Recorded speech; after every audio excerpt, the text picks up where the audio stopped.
एक छोटा सा बच्चा प्यासा खड़ा था, उसके सामने पानी रखा था पर वो उसे छू नहीं सकता क्योंकि वो अछूत है। हाँ, ये फिल्म नहीं, ये भारत की सच्चाई थी और ये बच्चा थे डॉक्टर भीमराव अंबेडकर। 14 अप्रैल 1891 मध्य प्रदेश के महू में एक बच्चे का जन्म होता है और उस बच्चे का नाम रखा जाता है भीमराव। लेकिन समाज उसे नाम से नहीं, जाति से पहचानता है। स्कूल में उसे सबसे पीछे बिठाया जाता है। कोई टीचर उसकी कॉपी तक छूना नहीं चाहता और अगर उसे प्यास लग जाए तो वो पानी खुद नहीं पी सकता। उसे ऐसे आदमी का इंतजार करना पड़ता था जो उसे छूने लायक समझे। सोचिए, जिस उम्र में बच्चे सपने देखते हैं वो उस उम्र में अपमान सह रहा था। लेकिन ये कहानी यहीं खत्म नहीं होती, यहीं से शुरू होती है असली लड़ाई। भीमराव ने एक फैसला लिया और उन्होंने खुद से कहा कि अगर ये समाज मुझे नीचे रखना चाहता है तो मैं इतना ऊपर जाऊंगा कि ये पूरा समाज मुझे देखेगा। उन्होंने पढ़ाई को अपना हथियार बना लिया। गरीबी थी, भेदभाव था,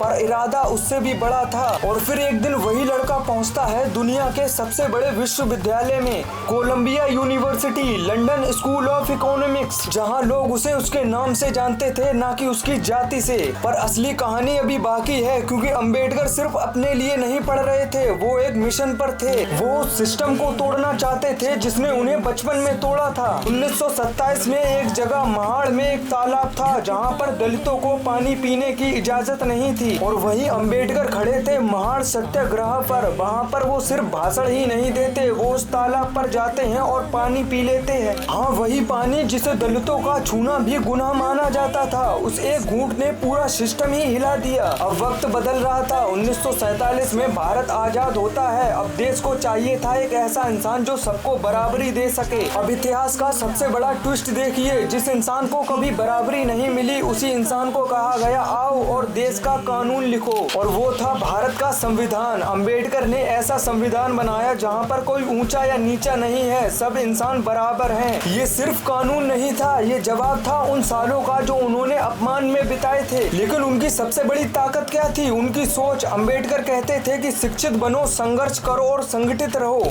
उन्होंने लोगों को सिखाया कि अगर सिस्टम गलत है तो उसे बदलना पड़ेगा। 6 दिसंबर 1956 को अंबेडकर इस दुनिया को छोड़ देते हैं, लेकिन सच तो ये है कि ऐसे लोग कभी मरते नहीं, वो एक विचार बन जाते हैं। आज भी हर बार जब कोई अपने हक के लिए खड़ा होता है वहाँ अंबेडकर जिंदा होते हैं। एक बच्चा जिसे पानी छूने नहीं दिया गया, उसने एक कानून लिखा जिससे कोई भी इंसान किसी बच्चे को जाति या धर्म के नाम पर ऐसे अपमान ना करे। ये कहानी सिर्फ हिस्ट्री नहीं है, ये वार्निंग है और इंस्पिरेशन भी, कि अगर हालात गलत हो तो उन्हें बदलने वाला भी कोई होता है। अगर अंबेडकर की कहानी ने आपको थोड़ा सा भी इंस्पायर किया है तो इस वीडियो को शेयर कर दो, इस चैनल को सब्सक्राइब कर लो, क्योंकि ये सिर्फ एक कहानी नहीं थी, ये सच्चाई थी हमारे देश की। अब हम लोग मिलेंगे किसी अगली वीडियो में।